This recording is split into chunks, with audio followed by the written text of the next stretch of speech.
Hello, welcome back to this series of how to make an artwork. Today we have Rachel, who's a brilliant current student, and she's going to be doing a drawing just using some chalk, some graphite and a beautiful dip pen with ink. So thank you so much, Rachel, for coming along. And also, I know today you're looking at Käthe Kollwitz, an amazing German artist. And if you want to take time to look at her works in books or on the internet, there is her name and how to spell it. Thank you so much. I'll move that out of the way. Okay, so I suppose let's start. So I'm just using an image that I've found of a slightly morose woman. And I'm just starting with ink, and I'm just using plain black ink, a bit of water and a dip pen just to start properly.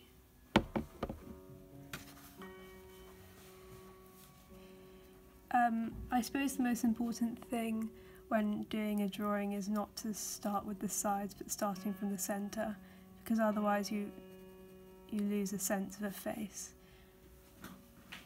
And I'm just, obviously at the moment you can't tell what it's meant to be, but I'm just sort of beginning and hopefully it will come together. I can't guarantee it, but we'll see how it goes. And I'm just mixing between dark and quite easy cross-hatching, curving slightly, but not necessarily. And at the moment, for reference, because I know it's slightly unclear, I'm working on the shadow of the hollow of her eye, and hopefully that will come together as you begin to see the face.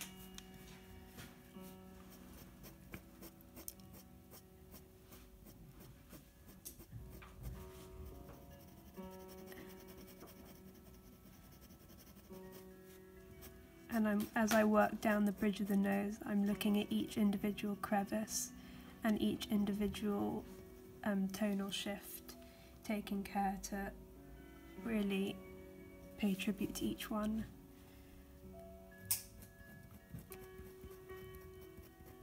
To get changes in tone and in shadow, I'm also working a lot with water, because otherwise you do end up with quite a one-dimensional drawing, I suppose.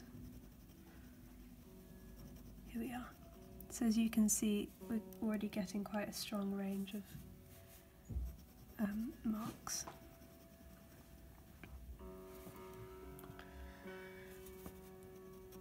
And also at this point sometimes, because it can be a little bit, I suppose, disorienting, not knowing exactly where your drawing's going, sorry if you can see, I do sometimes like to mark out slightly just for my own reference, but if these marks are kind of later ignored, it doesn't really matter, because, you know, you can just make them into whatever you want them to be.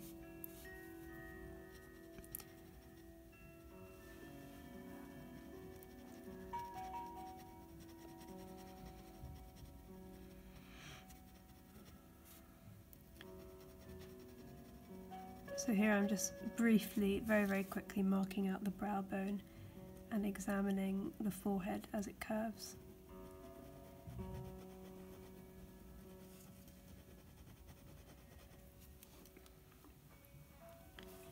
Just taking care not to make any rash marks, which I will later regret, which are, of course, a mistake.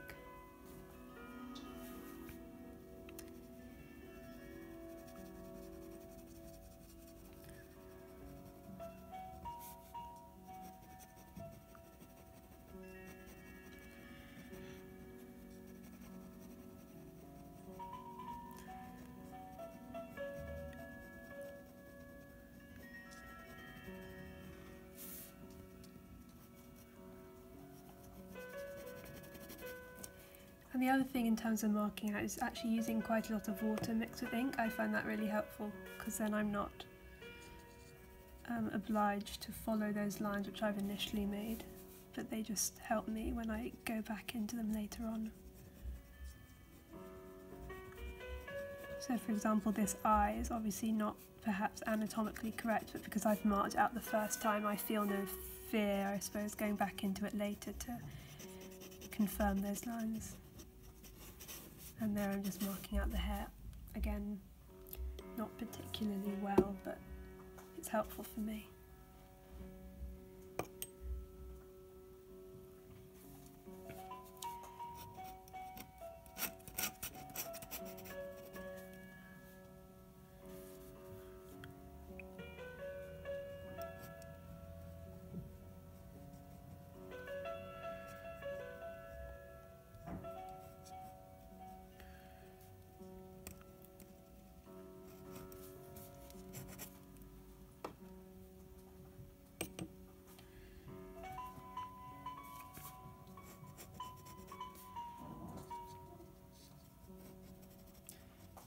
So here I can tell I've made a mistake with the placement of the nose, but it doesn't matter because I can just go back in because I've used such light marks the first time round.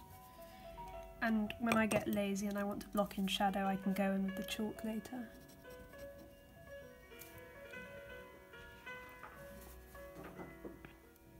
I want to fill in my nose at the moment because it's looking quite blank and it's disturbing. I don't know, it looks wrong.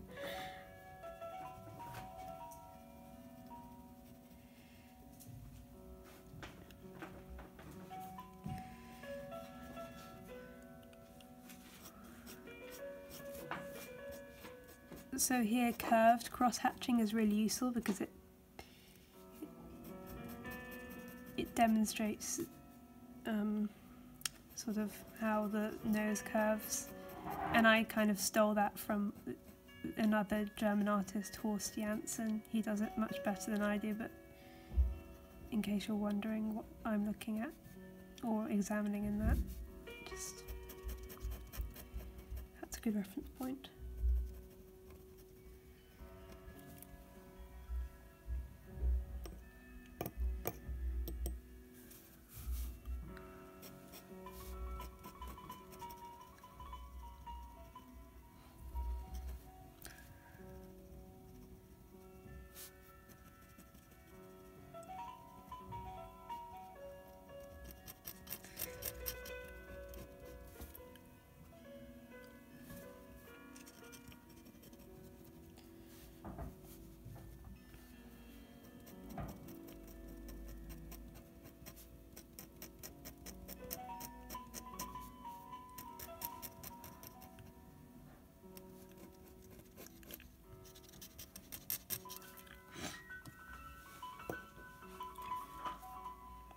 So what I was discussing earlier about getting bored with cross-hatching is sometimes I like to just use a tiny bit of chalk on areas which I know are going to be darker. So for example, I know that this side of the face is going to be in shadow, so if I use a bit of chalk, it works really well as almost a background to my ink and mixing in with my ink. So just a tiny bit goes a really long way, so be slightly careful. And just that curve of the cheek is always what I find really difficult, because you can get it really wrong.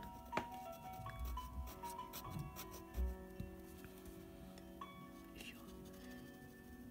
you're careful, it can work.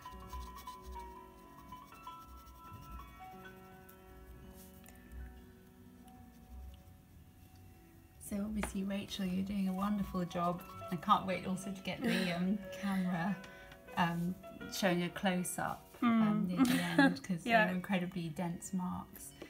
Another thing I thought of with you talking about the sort of trouble that a cheekbone can present in a three-quarter view is you could obviously always use a really light sketch, couldn't you, beforehand to really encircle all those complex curves and try to sort of convey the fact that there's a skull underneath the flesh, and just work really quickly. Yeah, and also with excuse me, with graphite's really useful for that because it's kind of similar to chalk, but there's less, you're less sort of it's less permanent, I suppose. Yeah, so you can, for example, the cheek, I know that's going to be dark, so I want a background to add a bit more sort of interest to my later cross hatching, which I know I'm going to go into. Oh, that's a nice bit there. I just saw you caught the yeah, the because wetness. this is water soluble graphite as well, so it creates a really smooth, lovely thing. So because in the reference drawing I'm using, you can't necessarily see her her hair. It sort of fades into black. It works quite well. Yeah. As I said, it works as a kind of an amazing background. So yeah, I can see obviously that's a beautiful dry sort of mid-tone silvery area. Yeah, exactly. And here the other cheek is now becoming an issue because I don't want it to look too sort of flat and static. I love the way you're embracing the blobs and they almost act as bits of visual punctuation, don't they? Yeah, they're good. In a way, you just have to just embrace chance and embrace what ink naturally does when it hits a bit of moist paper. Mm-hmm. Yeah, I think that's probably a strong message to take away.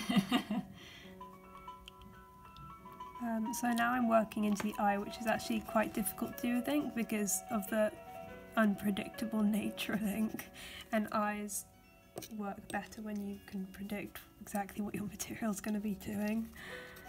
But I just sort of work slowly, and I work around as well. So here I'm just blocking in the darkness of the forehead as well. I noticed you're really working quite rapidly across the surface with your pen once you dipped in ink. I think that's also quite a crucial quality, isn't it, to your line, that it has that speed and you have that agility in your wrist, don't you? Yeah. Well, if you move slowly with ink, it begins to look strange and static and odd, and you lose something. That's kind of important, I guess. I don't know. Yeah, I think you're right. I think it's best to be quite quick with ink. And definitely in terms of hatching and cross-hatching. Another thing I've just observed just watching you is the interesting direction of your line, that there's lots of very acute angles, sort of directional close set lines that aren't just on a 45-degree angle. So, and you constantly change as well. Well, yeah, I mean, you sort of got to change based on what you see. Yeah. If that makes sense. Yeah, so it's sort of... It's not prescribed motion. Yeah. I know that's the wrong word, but you know what I mean. Yeah, I think you're just really being aware of the facets and the different angles of different parts of the flesh on the face. So it's almost like you're sort of describing the terrain of the face as though it might be a mountain or something. Yeah, we've discussed the idea of the craggy coastline. Yeah, this is maybe something we'll look at in another video, but there is an artist and we were kind of talking about his work in class and looking at his craggy line. So yeah, I think we should definitely do another video about his work. Yeah, I'm just working into the lips now. That blob, I'm just going to let it dry because it went a bit rogue. Yeah, don't worry. Here we are. I'm just going to block in the eye before we end because I'm conscious of time, but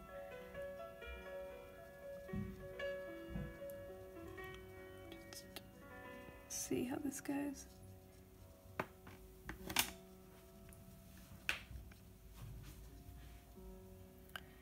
I think there's probably something slightly wrong with this, but that, you know what, will survive. Here we are.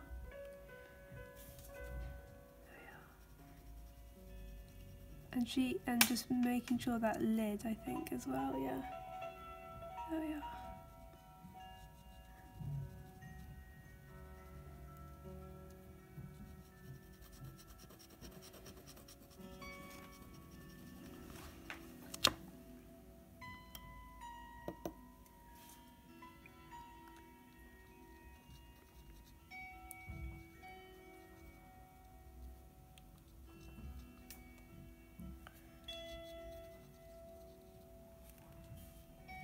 So I'm just suffering from a little bit of ink blobbing on that other eye, so I don't want to go too much into it. But Yeah.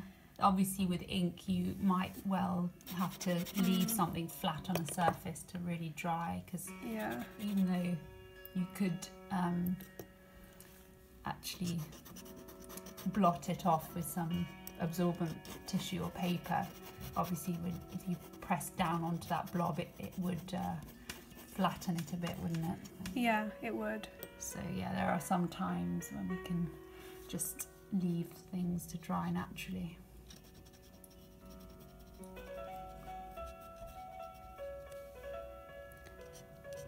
I think that's probably a fine demonstration for the moment. Oh, It's a bit quick, but you can all do a lot better, I'm sure, but you know what I mean. Let's have a look then. So what we're going to do now is maybe should we show the yeah reference point? yeah, do you want to then we'll go down. So Rachel's just going to pop that image. You can see she was just working from this image there, and then I'm just going to quickly let you have a look at that, because this is really worth looking at in some detail just to see the energy of all those lines and the change in direction and the beauty of the mark. So thank you so much, Rachel, for coming to work today in front of this camera. Thank you.